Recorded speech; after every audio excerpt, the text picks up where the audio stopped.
work getting him to open up. But Kathy Griffin, had Marshawn Lynch spoon me, and it was tender and loving and sensitive. Man, what's happening, man? You got Marshawn Beast Mode Lynch, Doug Hendrickson, and Gavin Newsom, and you're listening to Politickin.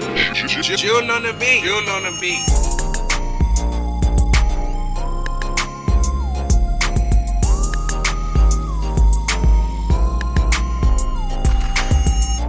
What's up, Gavin? What's up? What's up? What is up?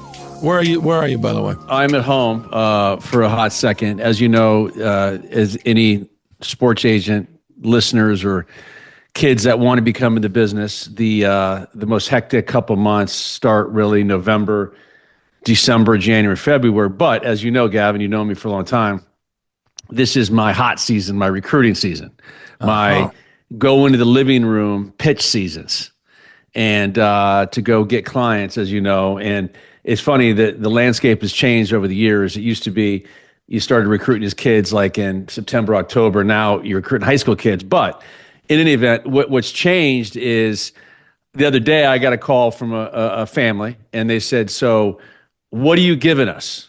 And I said, I love the question. I said, "You know what I'm giving you? I'm giving you 30 years of the best advice I can give you. I'm giving you an agent that knows the landscape, owners, general managers, head coaches better than anybody. I know the draft process better than anybody. I know how to get your son moved up the charts to make more money. I know how to help him post-career, how to help him for life."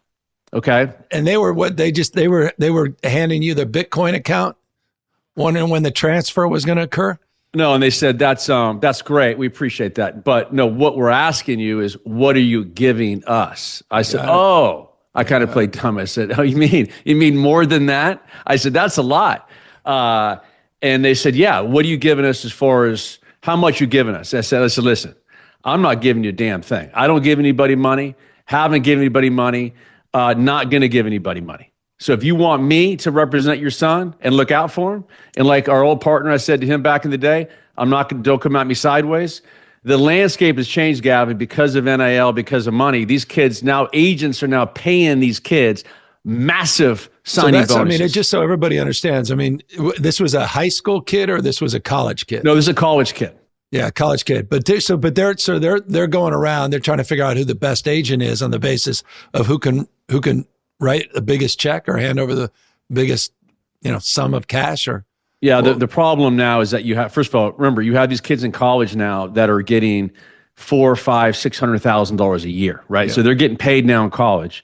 And then there's agents now that are desperate for clients that are willing to say, "You know what, I'm going to work. Not only am I going to work for free on the rookie contract, I'm going to give you $300,000, $400,000, $500,000, $600,000, $700,000 as a signing bonus that they're going to lose the money. The only way they make the money back is if the player gets a second contract and becomes a star." There's a lot of risk involved in that. You follow me? So that side of the landscape I'm dealing with right now. And by the way, all that's legal under this name, image, likeness bill that this governor may have signed, but of course morphed into something very, very differently all across the country. But I mean, literally, that's illegal? Like the parents can ask you for money, or is that money have to go to the kid? Well, it goes to the kid. It goes to the kid. The parents are just asking. So look, it's all legal, but the sad part about it is that you have a lot of kids that are going to make a big, big decision based upon a transactional deal. I told a kid, listen, you can go to an agent that has no clients, take the money, but here's the problem. If he screws up the contract, guess what? You're at risk. If he screws up other things, you're at risk. All the little things that go into it. It's not just, hey, you get drafted and boom, the rest is history. There's a lot of things that go into it. Can that agent call an owner and say, "Let me tell you about my client. Let me tell you why he's the best safety in the draft. Let me tell you more about his personal life. Let me tell you about his leader, his integrity, his values." If you can't get them on the phone, which you know I can, you've seen me in these rooms, then how good is that $500,000? I'll make you more than that by giving you the right path to success. Hey, Gavin, I did have a question from a listener asked about California and if Trump can do anything and call the National Guard in to round up people or get people out of here immigration-wise. Is that legal? Well, it's interesting. It's a question that we've asked ourselves, and it's interesting. The national people don't I don't fully understand how the National Guard works. You've got Title 10 and Title 32. It's a fancy way of saying under Title 10, the National Guard is under federal authority. So the President of the United States has the ability and authority under Title 10 to direct the National Guard as he sees fit, with limitations, particularly as it relates to the Posse Comitatus Act, which limits enforcement related to immigration. Number two, there is the Title 32, which is under the command of governors. And that's federally funded, but state-controlled National Guard. Unless President Trump federalizes the National Guard, meaning takes the Title 32 status and puts it under Title 10, then I have the authority under my jurisdiction, under Title 32, to decide whether or not we would comply with any orders from the Trump administration. The reason Trump would prefer, I believe, states under Title 32 to enforce immigration policy and to coordinate with mass deportation is that it doesn't fall under the Posse Comitatus Act, which actually restricts his ability to do some of that work. So it's a complicated question. There's legal questions related to that old Civil War Act, which is that Posse Comitatus Act. But the Title 32 jurisdiction that I have as governor gives me authority where we can push back against any directives that we think are inconsistent with our values, the Constitution, and consistent with our concerns, or consistent with the concerns expressed by the viewer. So to simplify, when I go to restaurants, whether it be in San Rafael or go to the Napa or go to see people like some of the restaurant workers and guys like that or women, is there a fear for them to be pulled out of their houses at the middle of the night and be sent away? I mean, you're already feeling that. I mean, there's a chilling effect that's already going on. I think it's going to impact already the conversation we're having. The election's already impacting legal immigration, not just illegal or irregular immigration. I was in the Central Valley yesterday. I mean, no part of California, Central Valley, Central Coast, Silicon Valley in California, so reliant on immigrants. We're California state 27% foreign born, and what that really implies is a lot of mixed status families. A lot of people here without documentation, living in families where people do have documentation. We estimate 70,000+ kids are undocumented that get educated every single day. Are they going to keep going to school? You've got folks that are victims of crime, witnesses of crime that may not want to actually report those crimes to law enforcement because they're worried about their immigration status or a loved one's immigration status. God is my witness. True story, Doug. 2-3 days ago, someone came up to me, says they have a patient, and introduced me to this person because I didn't believe them. I literally stress tested. I said, "You're making this up." That is getting cancer treatment and doesn't want to get cancer treatment anymore because she's scared to death that someone's going to turn her in when she goes to get those treatments. So from a health perspective, from a public safety perspective, from an educational perspective, from a legal immigration perspective, that has been the lifeblood of so much of our economic output in California and innovation and entrepreneurial spirit. All of those things are being impacted already today. You then add on mass deportation camps, and this guy tries to nationalize the National Guard or compel people like me to turn the National Guard that are doing all kinds of good work all up and down the state, including forest management, emergency preparedness, dealing with these big floods that we're dealing with now and all these atmospheric rivers were helping us during the last fire season, and then turns all their attention to one thing, mass deportation.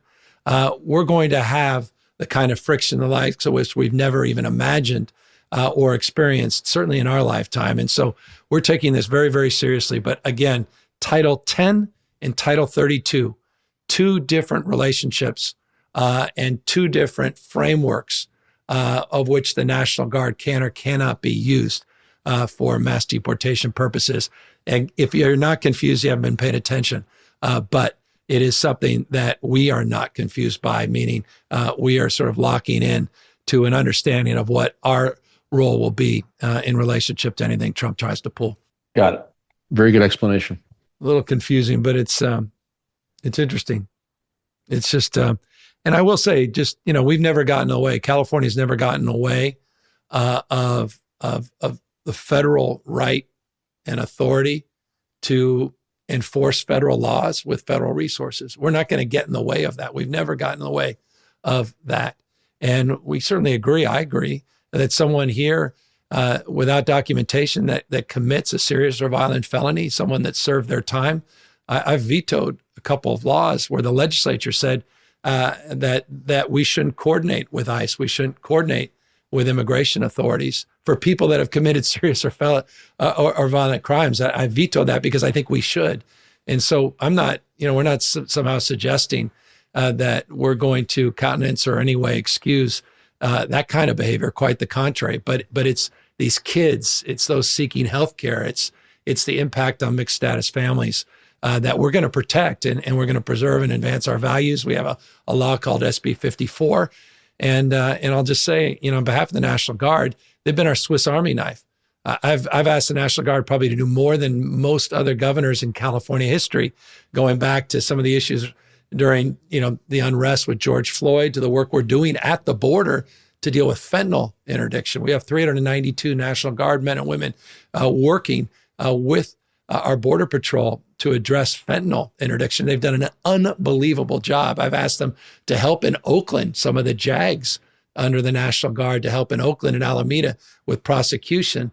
We've, as I said, worked with them to deal with forest management, vegetation management, to help with emergency response. They've been unbelievable. To see them used in this rank political way to advance mass deportations is something, especially again under this Title 32 framework, is not something that we're going to look at lightly, and we'll push back very aggressively. Amen. Hey, Gavin, I don't know if you recently saw it was a pretty interesting article on Dana White in the New Yorker talking about how he's done with politics. It's disgusting. He's over it. And then look, it's funny. How the hell is he over it? He was as in it and deep into it as anybody out there in the last 6 months. And by the way, for the record, I love what Dana's built. I love how he's grinding and all that. But it's interesting, Gavin, because he brought up the fact that when he would go into UFC fights and things with Trump, it was raucous, the ovation crazy. But then he saw the other side about the hate on the left. And so it's interesting. I've been with you where we've gone to games where you've gotten booed like crazy, but you've gone to the Democratic convention and you've been, given the king's hat. So you've seen that for your whole life. Yeah, it's interesting. Dana said, "Look, I'm done with it. I don't like it. I'm not going to endorse anybody else anymore." He saw the vitriol and the hate of what went on both sides. But it's an interesting comment because it's like, you know what? I don't blame what he said, but I'm curious to get your thoughts because you live that every day. There's certain areas you go to. In fact, you were just in the Central Valley. I'm sure you got some haters up there. But then you come back to Marin County, you probably get a lot of love. No, it's funny. I remember we were at a basketball game with Dana White not too many years ago, and in a less hospitable territory. And I remember a lot of folks talking behind his back just because he was starting to entering into politics, wasn't sort of the zenith of his political support, as was the case, obviously, with President Trump or President-elect Trump in this respect. But look, at least I admire Dana. Dana was always straightforward about it. He's like, look, I've known this guy forever. He's had my back. He's been straight with me, and I'm a loyal guy. I'm going to follow through. So, I mean, he had a theory of the case that didn't even have to get deep into the policy weeds. It was more on the basis of a long-standing relationship. Obviously, I imagine he shares a lot of the same policy perspective as well. But I appreciate that. But look, that's what we've talked to a lot of guests on this podcast about that.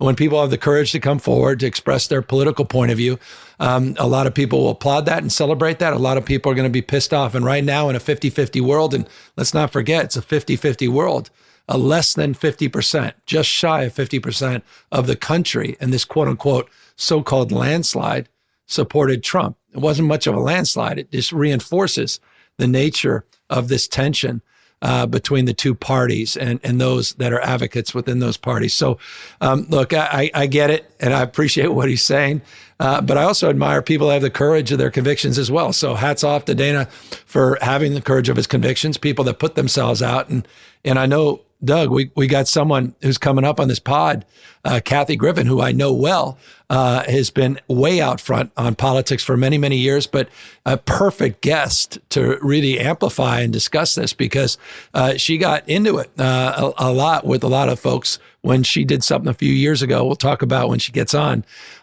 related to her comedy. And she expressed her discontent with Donald Trump at the time. And she paid a big political and personal and professional price for that as well. So maybe she's the better person to ask, Doug. There you go. Let's bring her on.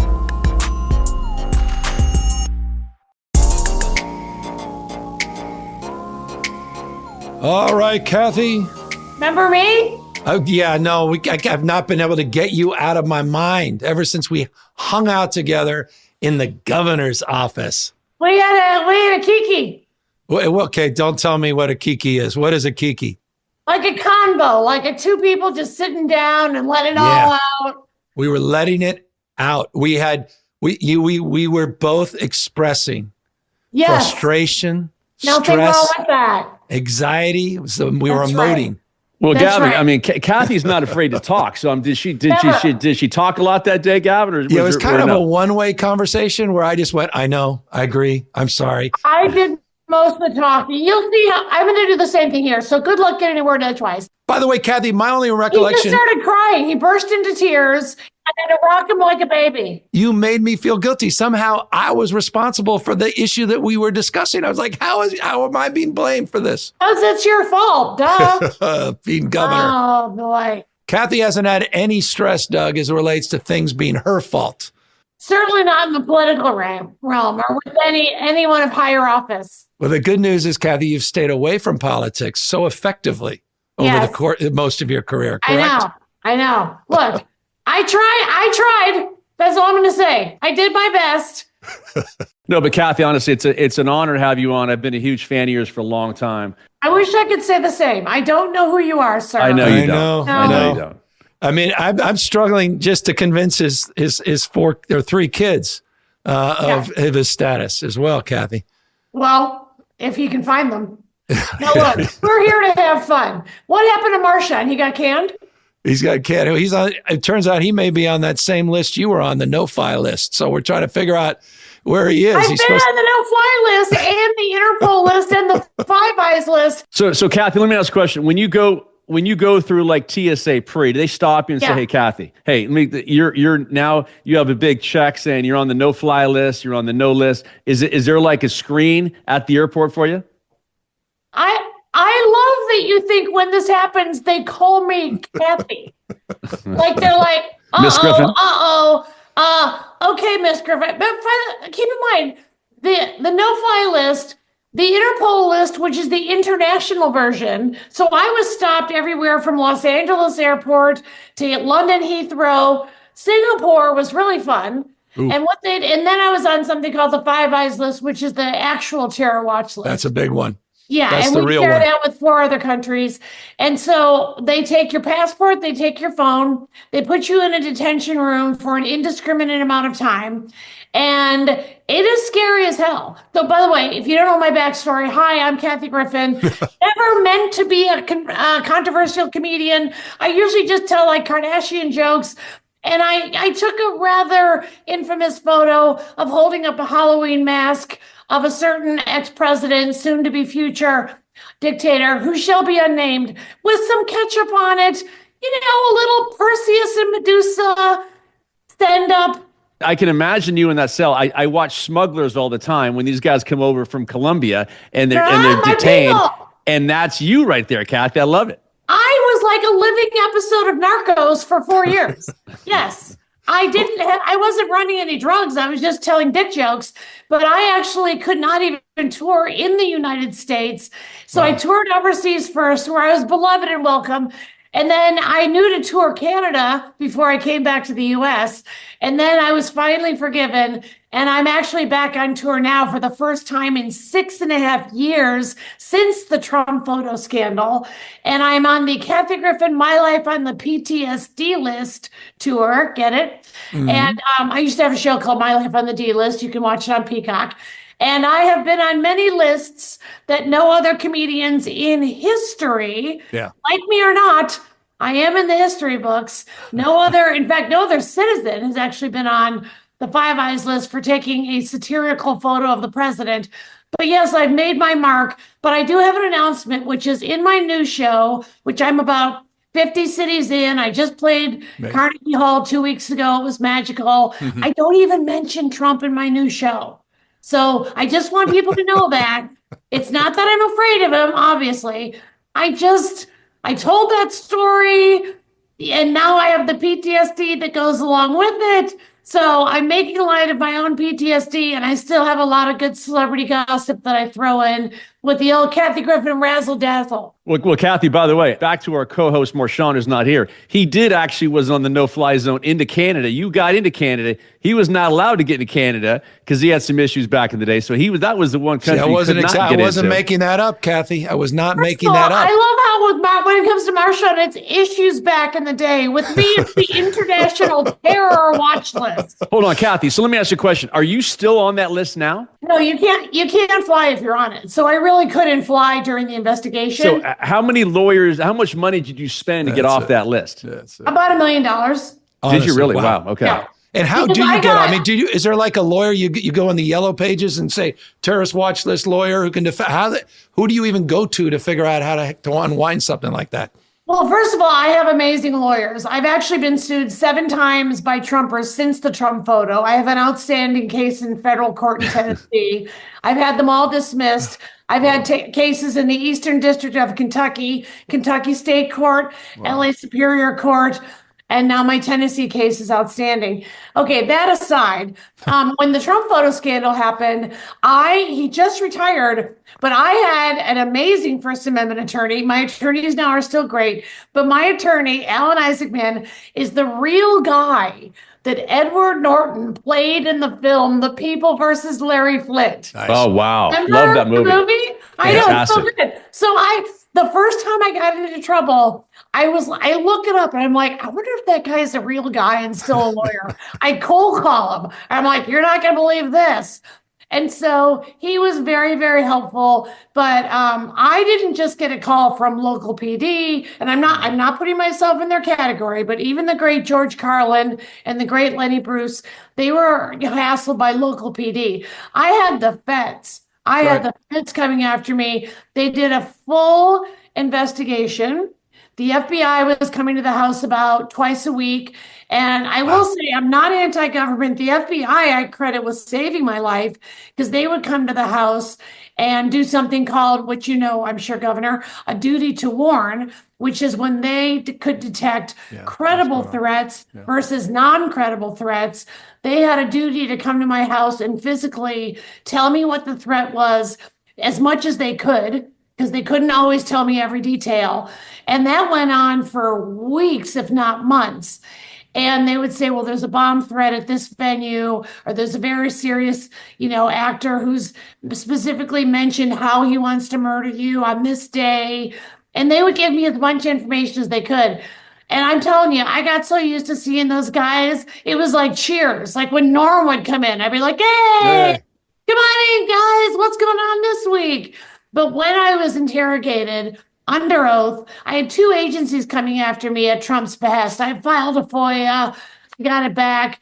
It was the Attorney General and Trump, of course. And the seriousness with which they were actually trying to charge me with conspiracy to assassinate the President of the United States. Jesus. It's shocking, which holds a lifetime sentence, as you know. And so when I was interrogated, it was by 2 agencies, the Secret Service and the U.S. Attorney's Office. Governor, explain the difference between those 2 agencies. I'm serious. Go ahead. No, daylight and darkness or sunshine. Yeah. It's like it's just order of magnitude. So the Secret Service was frankly looking to see if they could, and the U.S. Attorney's Office was ready to file the charge if they could find enough evidence. Yeah. And so I have to find the comedy in everything. And I have to say, there was a little accidental comedy in my interrogation, which was, they said, do you have any firearms or weapons in your home? And I said, no. And they actually let my attorneys with one of the feds they didn't do a no-knock raid on me. So I was grateful for that. Wow. But they let one of my attorneys do the house search and stuff. And I have a sword from the Gay Swordsman, which is a gay porn company, and I hosted their awards once. And if you could have seen me under oath being caught saying, "Oh, I do have a sword." Now, keep in mind, there's a picture of me holding Trump's head, and all of a sudden they got real quiet. And my lawyer gives me a slow look like, oh no. No. And then I'm trying to explain hosting this gay porn award show and how ironically the porn that won that year was called Justice. And the plot of it was where he was being interrogated, not unlike this, sir, although in this film they weren't following protocol. In fact, it ended up where they all had sex. And that's the gay porn. And my lawyer's looking at me like this. He's like, all the money wasted, all my fees wasted. But they didn't do it. They couldn't find, and I still have my gay sword. Well, Kathy, let me ask you a question. Were there days and weeks or months where you're like going, okay, dude, my house is tapped. I got bugs everywhere. People came over and you're like whispering in the garden, like, hey, I can't talk. Like, did you go through some psychosis? Like, they're on to me. Like, I can't talk. They're watching me at all hours, and I'm maybe going down for this. Well, it wasn't paranoia or psychosis because I don't know if you guys remember Christopher Wiley, but he's the Cambridge Analytica whistleblower. Here's the guy that testified before the House and the Senate. One day he had pink hair, one day he had green hair. That's right. Of course, gay guy. Of course, I love him automatically. So he did a bunch of research and he said, they tracked you for a really long time. And I said, yeah, I know Trump was itching to charge me with something. And yes, it's a weird feeling. And yet I just had to go through it. And like I said, I just want to stress, I am not anti-government.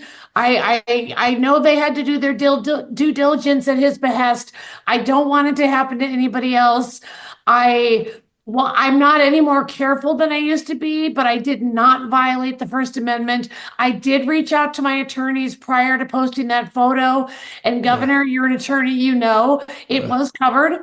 And so people think I just willy-nilly posted this gory picture. No, of course, I've been doing this for decades, you guys. I'm 64. And I don't know any of the other amendments. By the way, did you fire that attorney for saying, go ahead and post it, Kathy? Hell no. He helped me prep for the interrogation. Okay, good. Dude, but I know we can make light of this, but you've had a hell of a few years, Kathy. Yeah. And obviously it must be, I can imagine, I don't know, but so much now of when your name comes up, we have this conversation as opposed to Guinness Book World of Records, more But hold on. Guinness Book of World Records holder, more televised or streamed stand-up comedy specials than any comedian, living or dead, male or female. 21 stand-up comedy specials. Can't make it up. No, but it's like next level career, next level success, which it continues to this day. And we're going to get back to your tour in a minute. But it's so interesting. And Doug, you remember just briefly, we were talking to Marshawn and George Lopez, and Lopez had a little bit of a similar issue where it's just, when it comes to presidents and the Secret Service, it's the one area. You don't play. You don't play around. No, because they're serious people. They have a serious mission.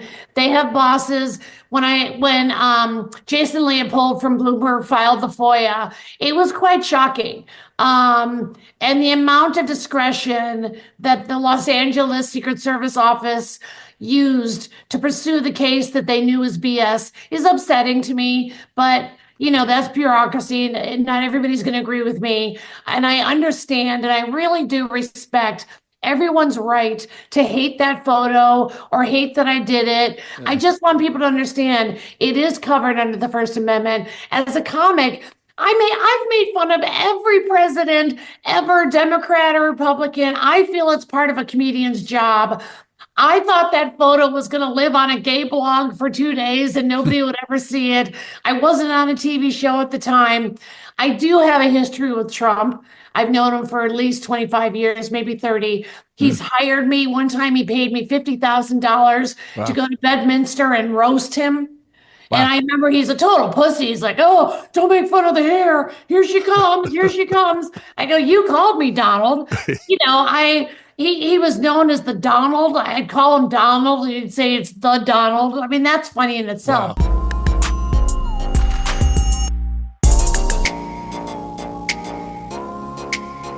No bullshit, Kathy. You've lived, in all honesty, you've lived 300 lives. Too many. And yes, I have the Trump scandal, lost about 75% of my friends that never came back, Wow. blacklisted by my own beloved industry, became addicted to pills, tried to take my life, went on a 5150 cycle for 3 days, like I'm, Britney and Kanye combined. I basically walked into my own act. I then got diagnosed with lung cancer, even though I've never smoked, had half a lung removed, was injured during the lung surgery. So my voice was like this for about 3 years. That messed with my head. And then you guys, 10 weeks ago, a female surgeon, Dr. Anka Barbu at Cedars, she gave me an implant in my left vocal cord and I have my voice back. So I'm so grateful. You guys, just to be back on the road and to be playing Carnegie, I kissed the stage at the end of the show. I got down on my hands and knees and the lipstick mark was there, and I'm just grateful to be working. I'll be at the Masonic in San Francisco. I just played the Wiltern in Los Angeles. We will be there. We will be there for that one. I hope so. I had my first gig on New Year's Eve since I got shit canned from CNN for the Trump picture by Jeff Zucker, who got fucking Me Too'd out of the business, but I'm still canned. Anyway, I'll be at the iconic Chicago Theater on New Year's Eve. No, but Kathy, in all honesty, like what you went through, like give me, how did you, number one, battling back from that, kudos to you. I appreciate that because that's big time shit. Second of all, who was your support team to kind of help you through those stages? Can I be honest? That's been the hardest part. Yeah. And I think that, I've been a happy workaholic my whole life. And I tell the audience this, I call my show an evening of honesty. And I didn't know what to do with myself when that happened. And I get a kick out of people that come up to me and say, I'll bet it's fun having all those people apologize to you, right? Not one person. I lost the CNN gig. I'll be honest. I really loved Anderson Cooper. I thought he was my buddy. I loved doing that gig. I did it for 10 years. Yeah. Andy Cohen replaced me. He was my boss at Bravo when I had My Life on the D List, which won 2 Emmys. It hurts. I wish I could dress it up in a joke, but you just kind of have to deal. So I just found a kind of I'm a proud member of AA as a ex-pill head. And so that was one way to meet some people that, at my age, I thought, how do I meet new people? So I met some new folks that way. And then my group is just much smaller. And I have these salon parties, and it's just a 12-person party where there's no phones allowed at the table. And that way you get to really know people, and only one person is allowed to talk at a time. And I usually have a guest of honor, and I'll have somebody that's kind of been through the fire. I've had 2 for the great E. Jean Carroll. I had 1 for Monica Lewinsky. I had 1 for Dylan Mulvaney, who's also suffered far-right hate. So sometimes I'll just have one for someone wonderful like Ron Fungus, who's just a great comic. But I like to kind of pick somebody that maybe needs to be celebrated a bit. And those kind of kept me going too. So just connecting with people. But like I said, I'm a road rat. I'm a comic through and through. To be on the road, I don't care if I'm doing, honey, I'm going to the real America. I was in Oklahoma last weekend. I was in Texas. I was there too. I was in Norman. I was right there. Honey, I played Norman. I can't even tell you how many times. I played Oak City. I was thrilled to be back. I got a show in Buckhead. Oh, you guys get this. I had a show in Augusta, Georgia, and they had to cancel it because they only sold 27 tickets. So I'm like a politician. It depends on if the county is blue or not. I swear, I tend to have better sales if there's a Democrat governor and senators, but I'm still going to the red cities because I know that there are ladies and gay guys they love to say, I'm a blue dot in a sea of red. 100%. So I go there too. I'm going there. I'm not afraid. Strangest thing, I've been out on the road, and the biggest crowds I've ever had, are in those states because people don't always show up there and they appreciate it. So I totally appreciate what you're saying in terms of the people come out. But is it just, it's By the way, prior to the Trump photo, it was never like that. I wasn't considered a political comedian. Right. I was never considered a lightning rod. My whole brand has been making fun of celebrity, and I still do. But the Trump photo changed stuff irrevocably, so I just have to adapt to it. And I wanted to pick up with where I was going was where Doug was going in the beginning. He said, if you did that today, it may have just been a little, maybe, couple little blogs back and forth, some sort of expressed outrage. Feigning of outrage. When he won, I reached out to about 7 of my attorneys. And by the way, my attorneys all adore me. All their kids are going to college because of me. Anyway, every single one of them, I was like, I'm so tempted. I want to post the picture again. I want to post the picture again. Ooh. And every one of them, and the lawyers speak, dear Kathy, while I completely understand and agree with your blah, blah, blah, you do have an outstanding case in federal court in Tennessee coming up. You don't want to taint the jury pool, et cetera, et cetera. And by the way, the case that I have is there was a video that went viral. You may have seen it 3 years ago of a CEO who's a MAGA guy. And his name is Sam Johnson. And he was the CEO of a hospital company. And he's on tape harassing 2 trans kids at their prom photo shoot. Look, I've been the A in LGBTQIA my whole life. I'm an ally. You're either a real ally or you're not. And sometimes being an ally isn't just wearing, a pride flag t-shirt. Sometimes you got to go the distance. So I tweeted about the guy. He got fired. He blamed my tweets for it. But I didn't even know it had already gone viral on TikTok the day before because Granny here was still on Twitter. But anyway, that's just the new normal. Yeah. And I do find that since Trumpism, people are more litigious. And I say this after decades of calling celebrities every name in the book and never being sued. And people did seem to have a better sense of humor. And I always thought politicians were fair game, maybe more than anybody. Yes. So I hope that we're not, and look, and I'm not complaining about the woke mind virus. I'm not one of those. Right. I think as a comic, I should evolve. I don't want to use words that would hurt someone's feelings. I want to learn and grow. On the other hand, we are at a tipping point where we do need to have a bit of a better sense of humor about ourselves. And but don't you think that's happening, Kathy? Don't you think there's sort of a sense of that this pendulum starting to swing back, sort of woke is down. I was reading all these blogs today. No BS. I look at this. There's a blog I get every morning called the Writing, RIGHTI, and it has about the top 10 of the right wing blogs. And there were 3 or 4 this morning saying woke is dead now, Trump winning, cancel culture's is over. We finally found this equilibrium, but I find it highly ironic that cancel culture is over and yet you're still canceled. Yeah. I mean, no offense, but I should have a TV special. Like the fact that I don't have a special, and my agents came out and said, and I appreciate the honesty, they said the industry is still squeamish about the Trump photo. So it's very bizarre. Like I said, I just don't want to fall into that trope world of like wokeism is bad or it's over. I mean, in my personal experience, it ain't over when it comes to Donald Trump and his folks, but it's over about everybody else. So I feel like there should be a standard that's across the board, and that's how it used to be. But look, like I said, we still evolve. There are comedy clubs in parts of the country where they still say FAGGOT and people still laugh at it. And I would be mortified. So we have to realize also, and that's why I do like going to The Real America. It takes time. People took a long time to get offended. They're taking a long time to get unoffended. But yeah, the cherry picking is where it gets kind of weird. And I'm just going to say a word that I know you guys probably are sick of, but the misogyny is really pretty bad in stand-up.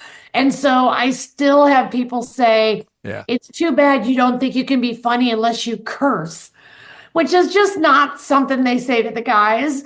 So I'm just happy to be out there because there aren't that many of us, especially at 64. So to me, every show is a win. Every show is a win. But no, I think the pendulum is starting to turn back a bit more, and it's about time. Well, Kathy, you're a rock star. Let me ask a question back to your personal life. Did the pills and addiction come as a result of the photo? Like, were you on a before that, were you living life cleaner and whatnot? And was that a Yes. result? You don't even drink, right? No, I've never had a drink in my life to this Yeah. day. And I think that's why I didn't think I could be an addict, because I've never had a drink. And I don't mean to blame everything on the stupid Trump picture, but I have to laugh at the fact that I basically became a junkie at the age of 57. Who becomes a junkie at 57? Nobody. I'm supposed to be trying on my diapers. Was there a pill of choice, or was it all pills? All of them. Jesus. I wanted all of them. I wanted everything to be just blotted out. I couldn't feel anymore. I couldn't deal with anything. And then it got ahead of me, and then it was winning. And then the suicidal ideation started, which never would have happened without the pills. And so I even talk about that in my show, but I do the disclaimer. I am not making fun of suicidal ideation. I've been there. This is just my story. But I have people that come up to me after the show and go, I'm glad you talk about it. Yeah, Kathy, you by the way, you're an inspiration. What you've been through, like I said, you've been through 300 lives. You've lived a life to help people out, because what you went through, I mean, who else in the country has gone through what you've gone through? Honestly, I mean, you've gone through attempted suicide, pills, the Trump photo. I mean, you've gone through a freaking. You've even gotten to war. eating disorders. My gosh, Kathy. Honey, you had me at no fly list. I know. Come on. There's more living to do for me. I got the list here, Gavin. I can go over them all. Jesus, I know. No, it's what's not on the list. That's the more interesting thing. I promise not to become a QAnon. No matter what, I will not become a QAnon.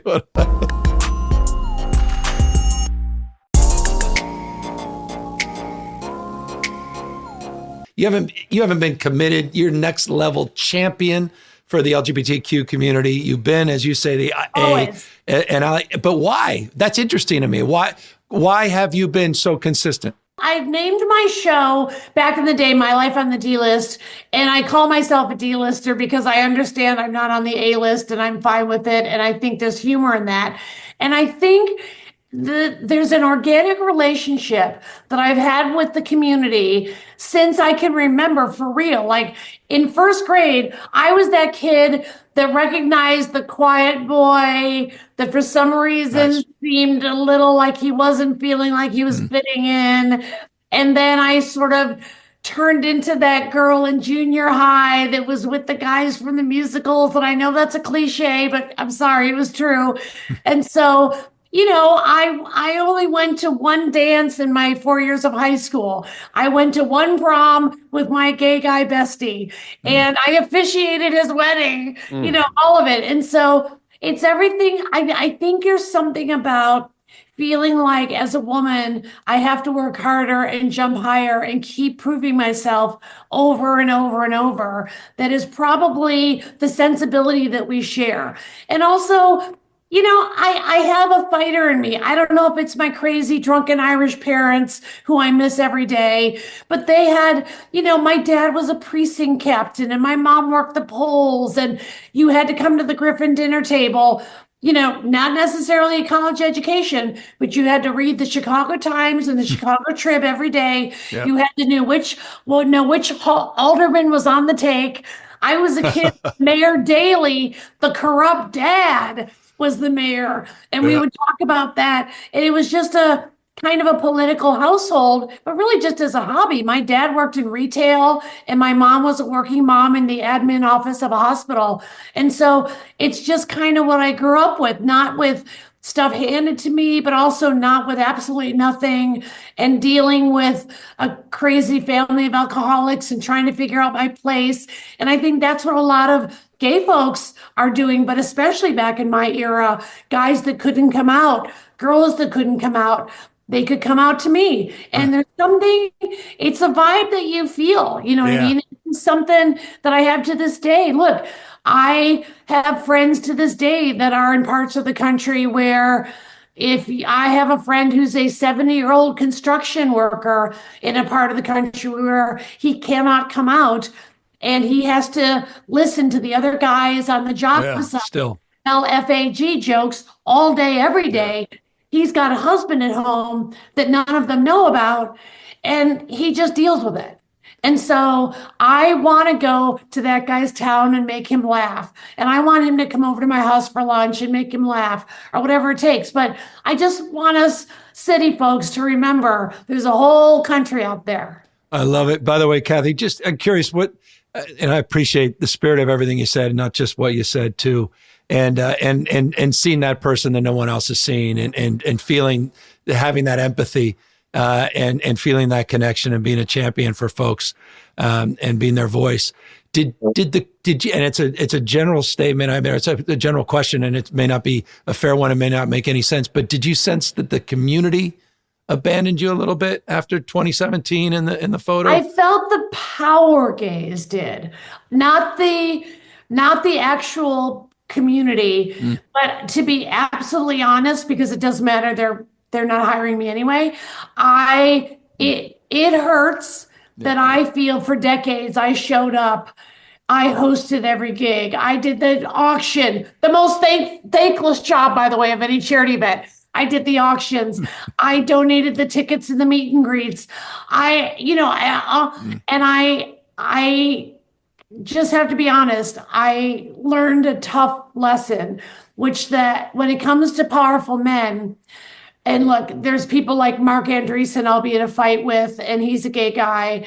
And I found that in my experience, these guys were still privileged guys first and gay second. They would probably not agree with that assessment. I'm just telling you, it hurts. And I shed many tears over that. I'm not here to make enemies. I see these guys. I say hi, I hug. Maybe they're not aware of it. As you know, there's a lot of subconscious stuff that's going on. But yeah, I did feel a bit deserted by that. No, totally get it, Kathy. So I like I said, going back to, how many summers we have left in borrowed time, you and Anderson Cooper were so close. Have you reached out to him to say, listen, man, can we get together and hug it out and break some bread? I finally reached out to him this year. It took all this time. And, I was believe it or not, I was very close with his mom, the great Gloria Vanderbilt. Yeah. And a lot of people don't even know his mom was Gloria Vanderbilt. Yep. And I actually knew Glo, as I called her, better than Anderson because we just clicked. And something just made me think about her. And I thought, let me just reach out to Anderson and tell him. And I was thinking of all these sayings. She was epic. She would say stuff like, I fucked hot Brando, not fat Brando. I mean, how can you not love a dame like that? That is my kind of girl. And she would say things like, you're never done, and there's always more. And she had that rich people Connecticut accent and stuff. Yeah. And she had lived such a life. And so I just was missing her one day. And so I emailed him and I just said that. I said, I'm missing your mom and I miss the sayings. They stay, your whole life can change in one phone call.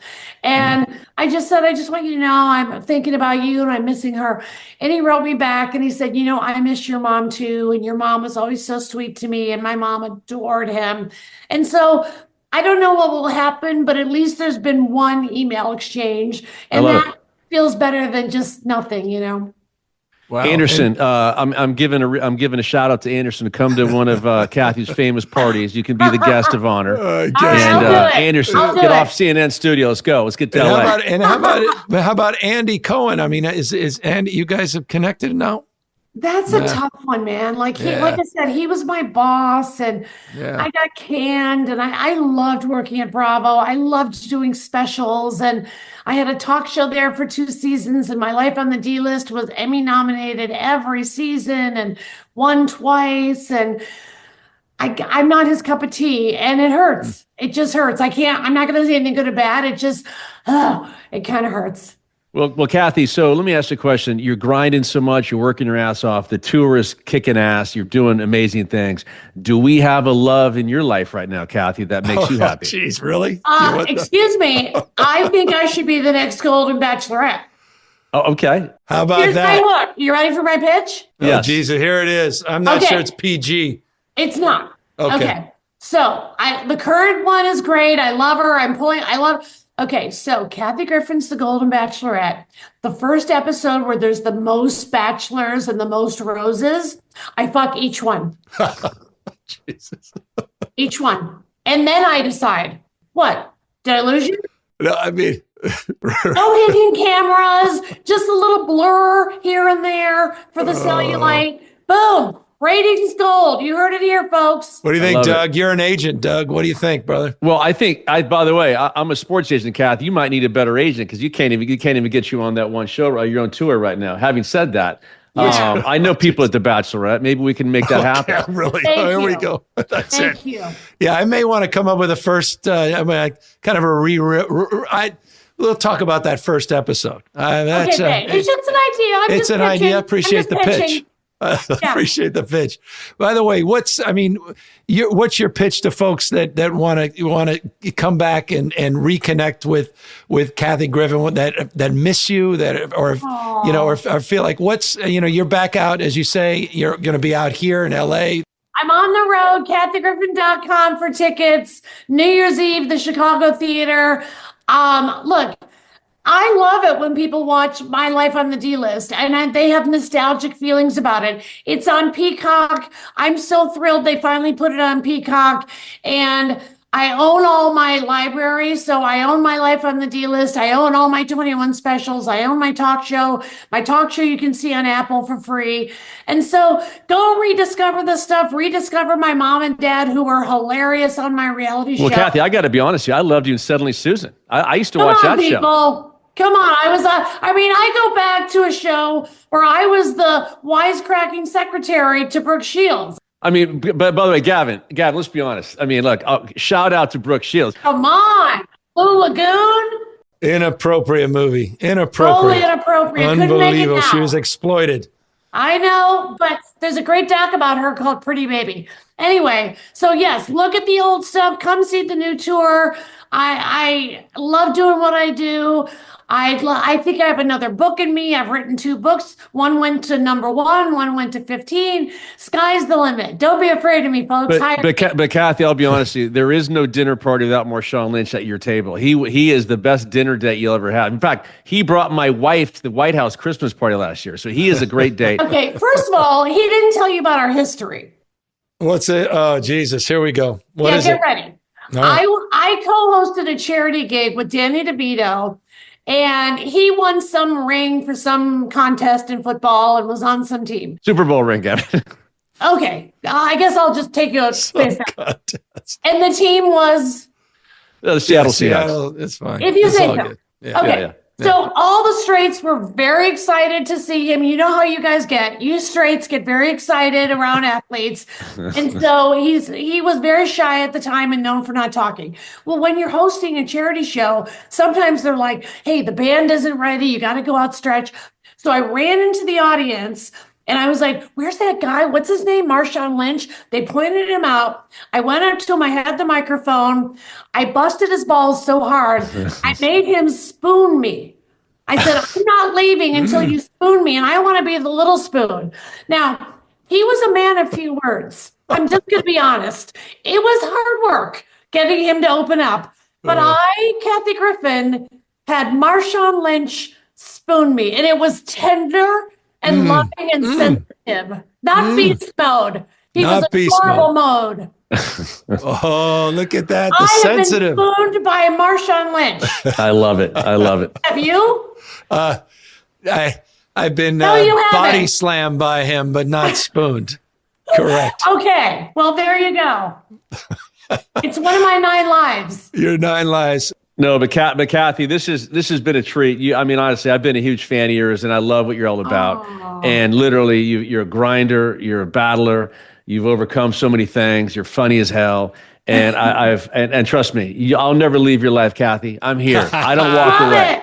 I don't walk away, Kathy. I'm all in. Okay. I'm gonna make you spoon me. I'm a good spooner too. My wife, yes. All good. No, just mad respect, resilience, and what an example to so many people that are struggling out there, that are suffering. And you lost your mom on top of everything else we said. I miss her. I know. Right. That alone can set people back. But the fact that you haven't been set back by any of this and you're is tough and tenacious and funny and lovable as you've ever been says a lot about you. And so grateful to be able to share you a little bit with our audience. And I hope everybody out there listening, you're here in the Masonic, you're down in LA, you got your New Year's show. Check out Yes. Kathy Griffin. I'm as easy as I would be on The Bachelorette. Thank you. I'm on it. Bye, guys.